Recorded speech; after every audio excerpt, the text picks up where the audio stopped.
Okay, y'all, it is that time of year again. It looks like a predator has come down here and either attacked my chickens or they have had some wild pillow fight. There are feathers everywhere. The time has changed, the eggs have stopped, and we are molting.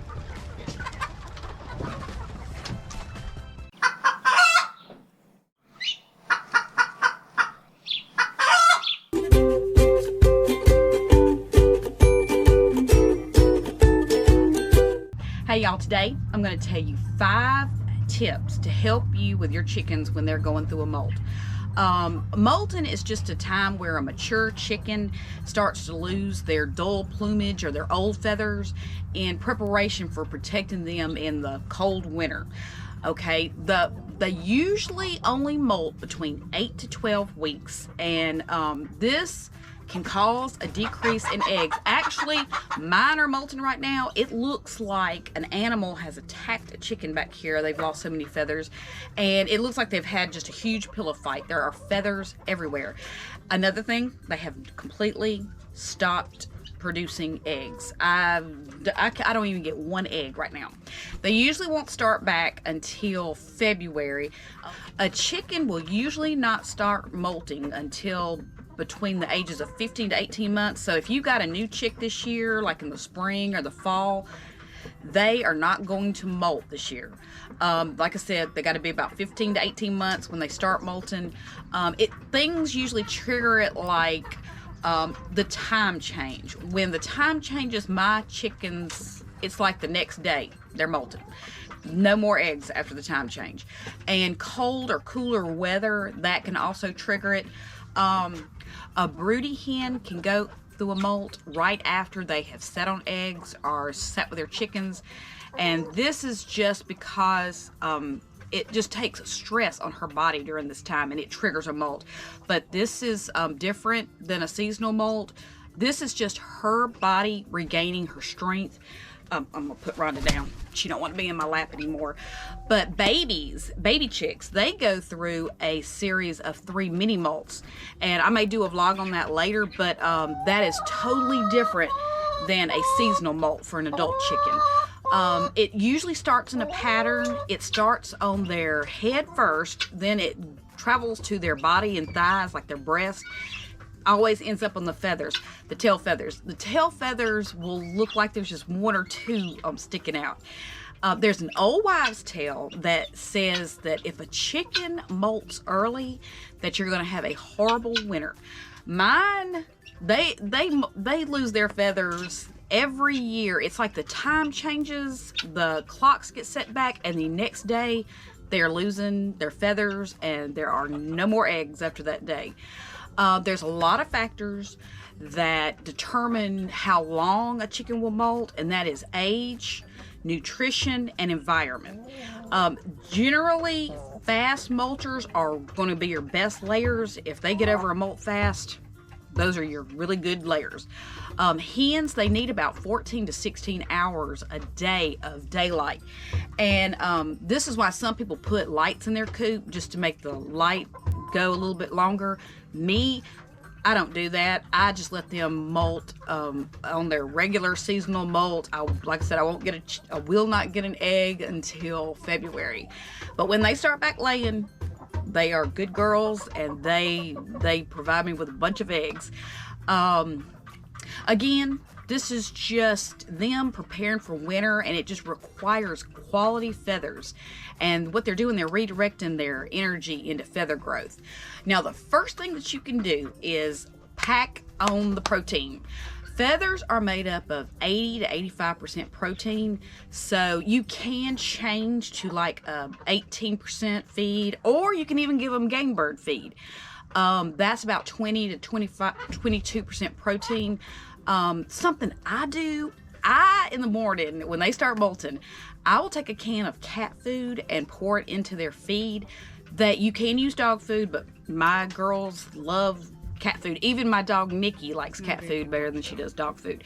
But it has a lot of protein in there. The second thing is to provide healthy snacks or treats. I don't know if it's a southern thing, but I consider a snack more of a food that you can feed every week, and that consists of grubs, cooked meats, sprouted lentils. You can feed them every day.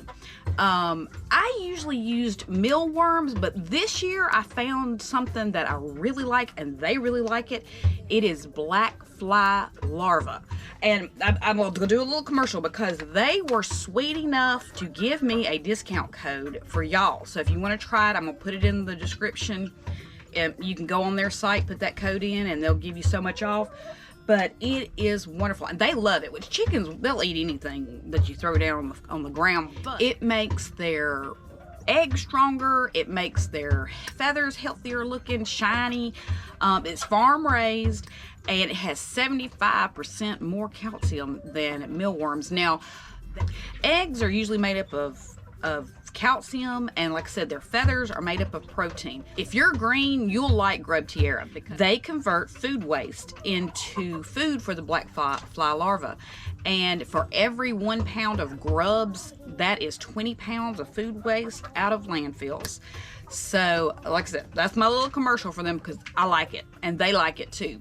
Now, treats are foods that you give to them in moderation, just maybe once a week or so. That includes unsalted nuts, sunflower seeds, flax seeds. They're really high in fat, but you really don't want to give that to a chicken every single day, but you can weekly. The third thing is hold out on hugging your chickens. Rue doesn't even want me touching her right now because she is going through, I consider it a soft molt, but what it is the blood is nourishing the feather follicles right now, and they're very, very sensitive, and it can be very uncomfortable when you touch them or hold them. The fourth thing goes along with that. It is do not use sweaters. I am guilty of putting a sweater on my chicken because I thought it was cute and I thought my chicken was cold, and that is not the case. They are amazingly cold tolerant. This can be painful when they are uncomfortable on their pin feathers because they are very, very sensitive during this time. The fifth thing is limit stress. Make sure your chickens have plenty of water. You may want to add a little apple cider vinegar in there just to help with their digestion. Make sure it's clean. I change my water every day. I'm a little OCD on water, and I do it in buckets because I don't like mold and stuff like that. And I'm speaking from, I guess, a small backyard coop. If I had a lot, I may do it a little bit different. Another thing is you may not want to introduce new chickens into your coop right now. You may not want to rearrange your coop right now. Those little things, they cause stress on a chicken. You just want to minimize all the stress that's in your coop. You want to minimize the cold and heat stress also. Right now, my chickens are not laying, and they will not lay again until the beginning of February, like I said. So right now, I am feeding a bunch of slackers, but I love them, and I'll take care of them till the day they die. But I really hope this helped you out. If you like the video, give it a thumbs up. If you would subscribe, that helps me out.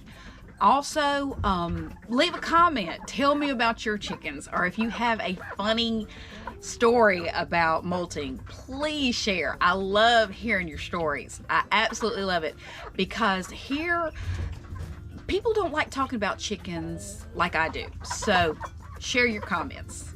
Hope you have a wonderful, wonderful molt.